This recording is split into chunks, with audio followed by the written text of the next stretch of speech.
Na última segunda-feira foi comemorado o Dia Internacional de Combate ao Câncer Infantil. E olha só, o INCA, Instituto Nacional de Câncer, estima para o período de 2020 a 2022 mais de 8 mil novos casos de câncer infanto-juvenil por ano, em média, no Brasil.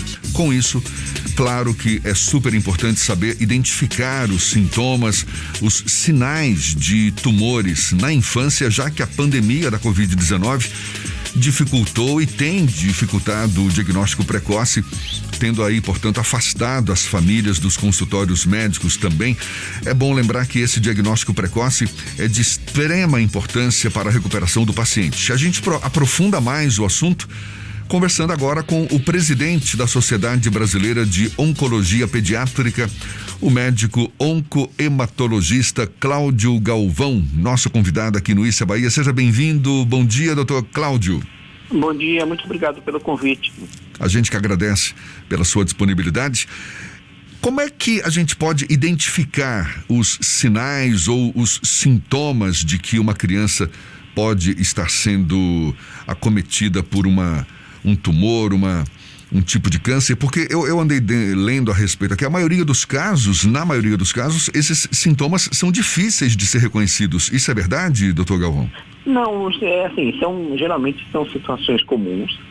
Então, como é que a primeira principal mensagem de você pensar numa doença mais grave, não só câncer, mas assim, um sinal, um sintoma, vamos por exemplo dizer, dor de cabeça é uma coisa super comum. Mas imagina que você começa a ter uma dor de cabeça recorrente, te leva a uma consulta, 2 consultas, 3 consultas médicas, isso é um sinal de alerta para qualquer pessoa de qualquer faixa etária. No caso do câncer infantil, por exemplo, eu posso listar os 3 principais tipos. O primeiro é a leucemia aguda. Então, o que a leucemia aguda vai causar? Ela pode causar palidez, anemia, sangramento ou infecções recorrentes. Assim, toda criança, adulto mesmo, pode ter gripe, resfriado, mas no caso essas infecções vão voltar, né, com uma frequência mais elevada. Uma outra doença que é comum em criança chama linfoma, que o linfoma faz parte, é uma doença do sistema linfático, que funciona junto com o nosso sistema sanguíneo como parte do órgão, um tecido de defesa no nosso organismo. Então, isso você pode ter aumento, por exemplo, de adenomegalias de íngua. O mais comum de ter por infecção é íngua em região cervical, ali do pescoço, por causa de dor de ouvido, dor de garganta. Mas se você tem um linfonodo que aumenta, ele não dói e ele persiste aumentado, isso é um sinal de alerta. E o terceiro, a neoplasia que eu gosto de chamar a atenção, são tumores cerebrais, que a gente chama de tumores do sistema nervoso central. E isso aí pode dar uma gama de alterações, mas as principais eu destaco, por exemplo, criança que está aprendendo a andar, deixa de andar, perde subitamente o apetite, tem distúrbios de comportamento que ela não apresentava, começa a vomitar ou perder peso de forma inexplicada, uma crise convulsiva inexplicada, e tudo isso faz com que seja necessário a investigação. Então não tem problema, você vai suspeitar em 10 casos, em 9 isso não vai ser confirmado. Mas é muito importante você investigar. Então, na verdade, a suspeita, ela não é tão difícil de fazer. E se a pessoa tem um treinamento adequado, ela consegue suspeitar, e aí vai caber ao serviço especializado aí confirmar aquela suspeita, fazer o diagnóstico ou não. Então, eu acho que essa é a mensagem, né? Isso é uma doença que tem uma probabilidade de cura muito alta, em torno de 70% a 70%. Ela é um problema de saúde pública, porque hoje de 1 a 19 anos é a segunda causa de óbito de crianças e adolescentes. Perde só para uma causa que não seria uma causa não hospitalar, não médica, que é acidente, traumas, né? Causas externas. Então, no nosso país já é uma questão de saúde pública. O câncer infantil, ele costuma ser mais agressivo, mais invasivo, quando comparado com os tumores que acometem os adultos? Vai depender bastante, né? Porque assim, na infância você tem mais o que a gente chama de tumores de alto grau, ou seja, de crescimento mais rápido. O tumor de alto grau tem uma vantagem, que ele geralmente ele é mais sensível à quimioterapia, então você pode tratar, eventualmente curar ele com mais facilidade. Então, assim, por isso o diagnóstico precoce, uma coisa que cresce rápido, eu tenho que tratar rápido para resolver. Se eu deixar evoluir, ele vai evoluir em muito pouco tempo. Uma leucemia aguda, por exemplo, ela é grave no adulto, na criança. Ela evolui muito rápido e ela pode levar a complicações nesse paciente. Então, por isso que é importante o diagnóstico precoce. No caso dos adultos, a condição de vida, o acesso a determinadas situações pode ser uma resultante, um fator gerador para o desenvolvimento de um câncer ou de uma neoplasia. No caso de crianças e adolescentes, as razões genéticas influenciam mais do que as interações desses indivíduos com o ambiente? Então, no caso das crianças, as razões genéticas aí, tanto quanto nos adultos, vão ficar em torno de 10%, né? Os casos vão estar associados a uma causa genética forte, e isso pode mudar de tumor para tumor. Por exemplo, se eu pego um tumor ocular chamado retinoblastoma, que é comum aí, assim, ele incide mais abaixo de 5 anos, você tem um componente genético maior, mas essa neoplasia só representa 3% das neoplasias da infância. Então, assim, na infância você não tem nada como no adulto, o cigarro, por exemplo, ou algumas infecções que vão causar ou vão ter muita forte relação com o câncer. A gente tem fatores que a gente está começando a compreender, então é claro que alguns tipos de infecção podem aumentar a propensão a câncer infantil, outras situações, por exemplo, a gente está começando a estudar o funcionamento das bactérias, do microbioma intestinal, quanto ele pode influenciar na gênese do câncer, mas eu não tenho nenhuma medida como absoluta, assim, falar, olha, deixa de fumar que você vai diminuir sua chance de câncer. Para a criança, realmente, eu não tenho isso. E a gente tem olhado muito para a gestação, o período de gestação realmente é crítico, então a gente sabe que a mulher tem que tomar algumas vitaminas no tempo que ela está em gestação, isso diminui a chance do filho dela nascer com câncer. Mas, volto a dizer, não tem nenhuma medida tão forte, tão efetiva para a gente falar, faça tal coisa que você vai diminuir a chance de câncer. Então, a gente fala muito nessa questão do diagnóstico precoce. A gente tem uma situação que o câncer ainda é tratado como um tabu na nossa sociedade. Em algumas situações, inclusive, é tratado como uma sentença de morte. No caso de crianças e adolescentes, a chance de cura é a mesma de adultos ou tem algum tipo de impacto pelo organismo ser mais jovem e lidar com as adaptações de uma maneira mais fácil do que em indivíduos mais desenvolvidos? Como é que funciona isso? A chance de cura ela é geralmente maior por causa do tipo de doença, então são doenças mais sensíveis e o organismo da criança ele é mais jovem, então ele tem mais tolerância. Mas eu chamo a atenção para um fato em particular, por exemplo, a obesidade, de um modo geral, ele é um fator prognóstico negativo de qualquer pessoa, de qualquer faixa etária. Então, quem trata leucemia linfóide aguda, por exemplo, seja adulto ou criança, se for obeso, essa pessoa vai ter um impacto na sua chance de cura. Então, assim, em geral, a criança responde melhor e, em geral, os tumores que acometem em criança, eles são mais sensíveis e mais tratados. Mas hoje a medicina, assim, ela está começando a conhecer a biologia dos tumores com mais profundidade. Então, eu falo, uma regra geral, hoje eu tenho muita coisa em adulto que eu já praticamente curo, mas a proporção na criança ainda é bastante alta. A gente está conversando aqui com o presidente da Sociedade Brasileira de Oncologia Pediátrica, o médico oncohematologista Cláudio Galvão. Na segunda-feira passada agora foi o Dia Internacional de Combate ao Câncer Infantil.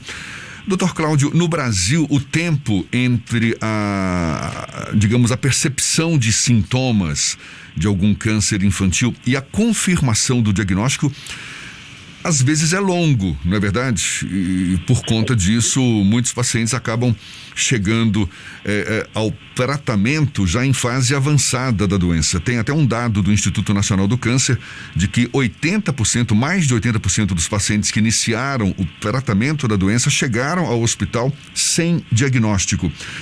Como reverter essa situação? Isso tem melhorado bastante, então vai depender da região do país que você está e do tipo de doença. Então, por exemplo, leucemias agudas, elas são muito escandalosas, os sinais, os sintomas, a criança fica muito grave e acaba indo para o hospital e consegue fazer o diagnóstico.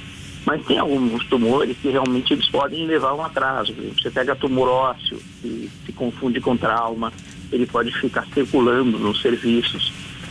Você pega alguns linfomas que vão estar aumentando ali a região, por exemplo, do pescoço, mas não vão estar dando outro sintoma. Então os pacientes ficam circulando também pelos serviços.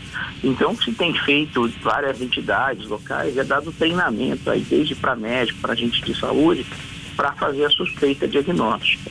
Em alguns locais, alguns estados, isso melhora bastante. Então, isso ajuda a diminuir esse tempo. Em outros, nem tanto. O principal fato realmente é a educação. Mas a minha percepção, assim, no decorrer dos anos do país, é que isso melhorou bastante. Ainda tem bastante para melhorar, principalmente em algumas doenças particulares. E aí eu destaco, assim, toda vez as pessoas imaginam que o câncer vai dar dor, vai emagrecer e vai dar muita febre. E às vezes não, né? Como o sinal inicial não pode estar associado com nada disso. A pessoa não tem dor, não está emagrecida. Então isso pode levar a uma demora maior. Mas o importante, a gente tem feito aí várias ações pelo país para esclarecer as pessoas, e inclusive o próprio sistema público, sabe? Para saber que a lógica do câncer infantil é diferente da lógica do câncer adulto. Por exemplo, adulto tem a lei dos 60 dias.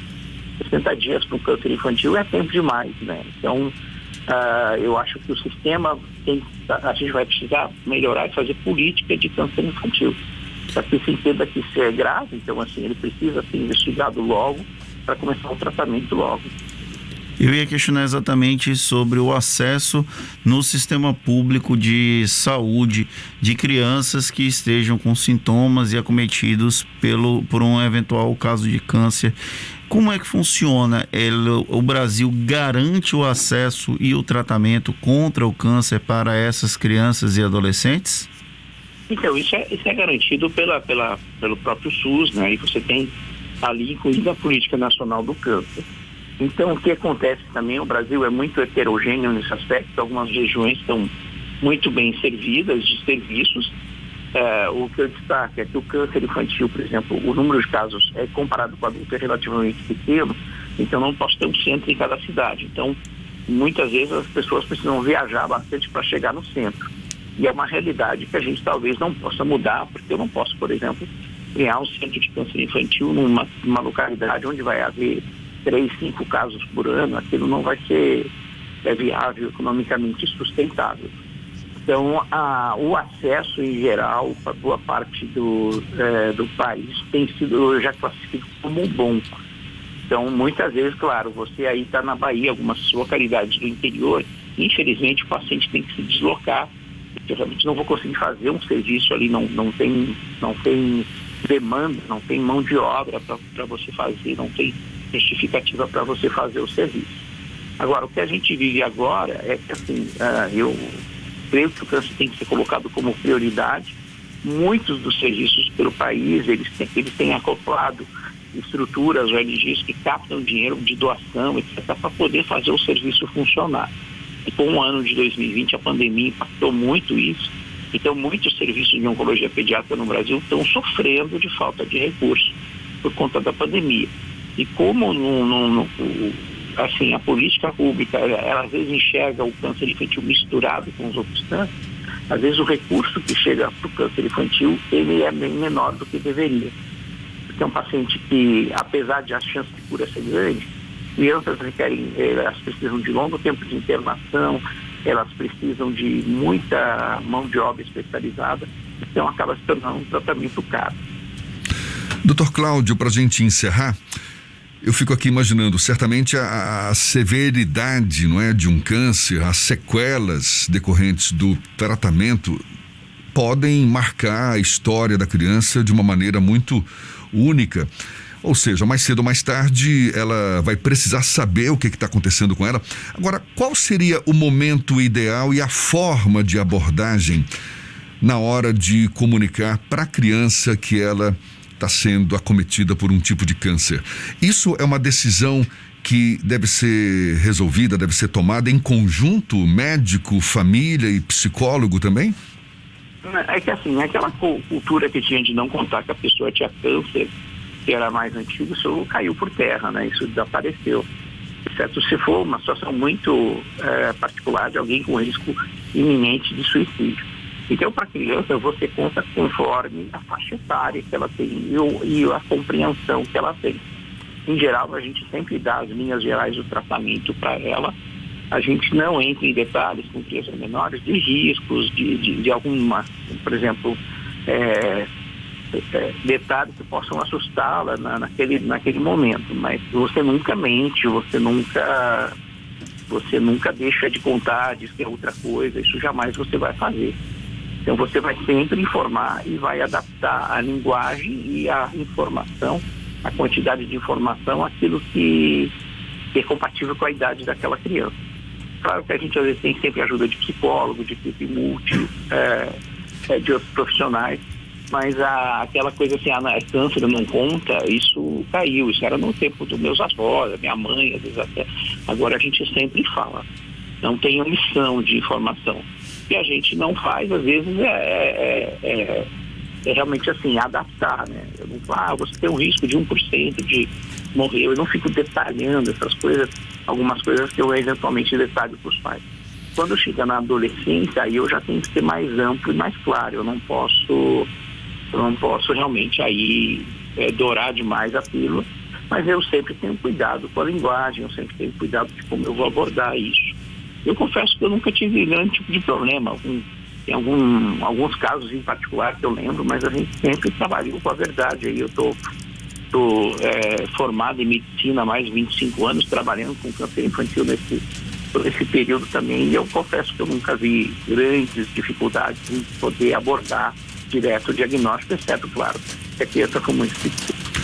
Dr. Cláudio Galvão, muito obrigado pela sua disponibilidade, médico oncohematologista, também presidente da Sociedade Brasileira de Oncologia Pediátrica, falando conosco sobre a importância do diagnóstico precoce do câncer infantil a propósito da passagem do Dia Internacional de Combate ao Câncer Infantil, comemorado na última segunda-feira. Mais uma vez, muito obrigado, Dr. Cláudio, muito bom obrigado. Dia e até uma próxima. Bom dia para você. Agora são 7h41 na Tarde FM.